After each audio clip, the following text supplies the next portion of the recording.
অরণ্যের মাঝে এক পুরনো পরিত্যক্ত বাংলো।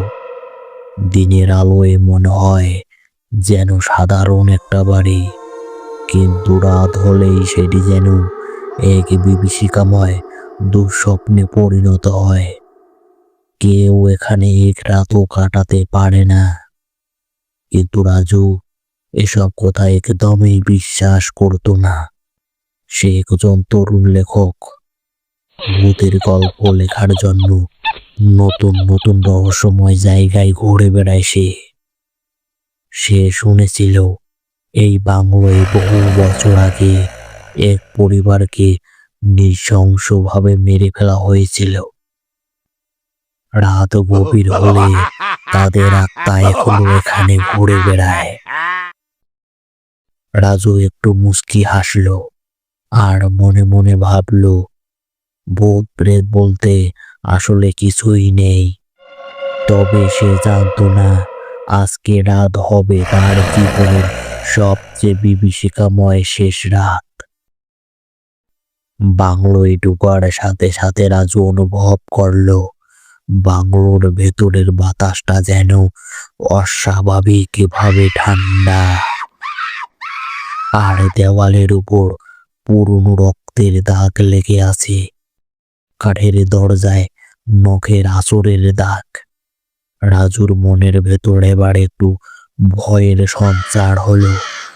আর তখনই হঠাৎ একটা ফিসফিসানি আওয়াজ বাতাসে ভেসে এলো, বেরিয়ে যা, এখান থেকে বেরিয়ে যা।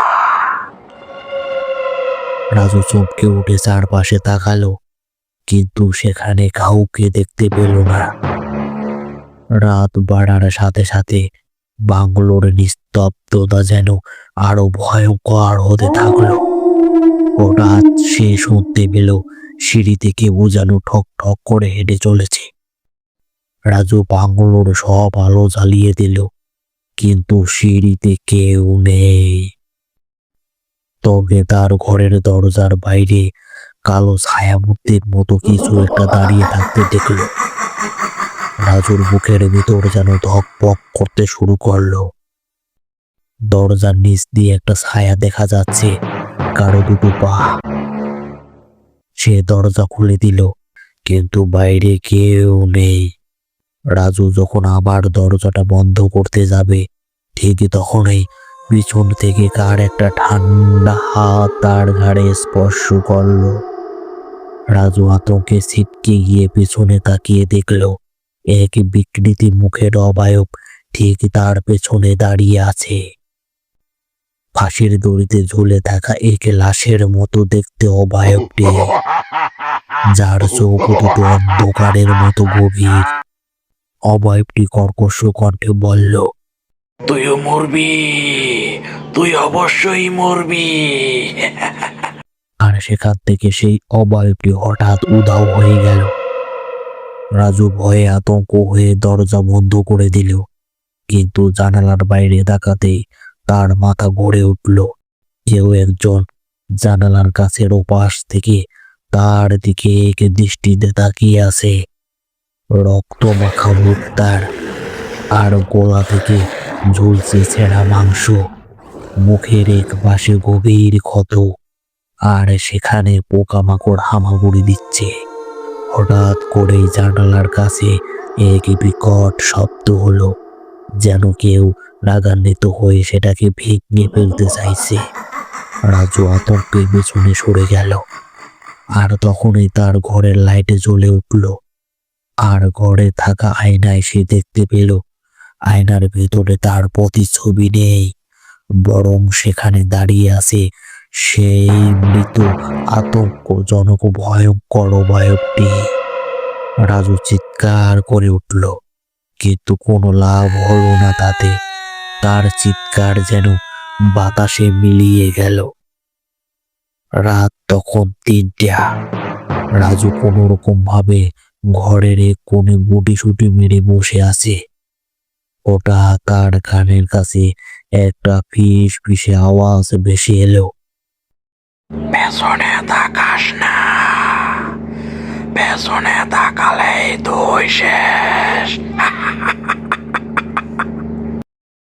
রাজুর শরীর যেন ক্ষয়ে জমে গেল, কিন্তু সে নিয়ন্ত্রণ রাখতে পারল না। ধীরে ধীরে পেছনে তাকালো, আর পেছনে তাকাতেই তার চোখ যেন ছানা বড়া হয়ে গেল।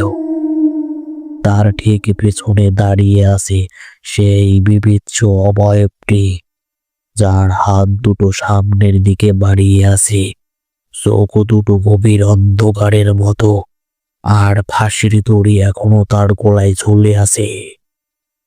রাজু চিৎকার করে দরজার দিকে দৌড় দিল, কিন্তু দরজাটা যেন নিজের থেকেই বন্ধ হয়ে গেল। দরজাটি আর খুলছে না, আর পেছন থেকে সেই ভয়ঙ্কর অবয়বের পদধ্বনি শোনা যাচ্ছে। তার শরীরে শীতল আতঙ্কের স্রোত বইয়ে গেল। হঠাৎ বাতাসে এক বিকট হাসির শব্দ ভেসে এলো।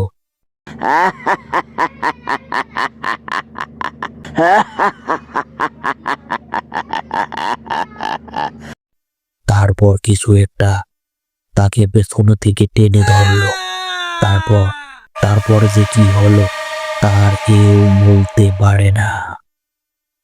সেদিন সকালে গ্রামবাসীরা বাংলোর দরজার সামনে দেখতে পেল এক নতুন রক্ত মাখা দাগ। কিন্তু রাজু কোথায়?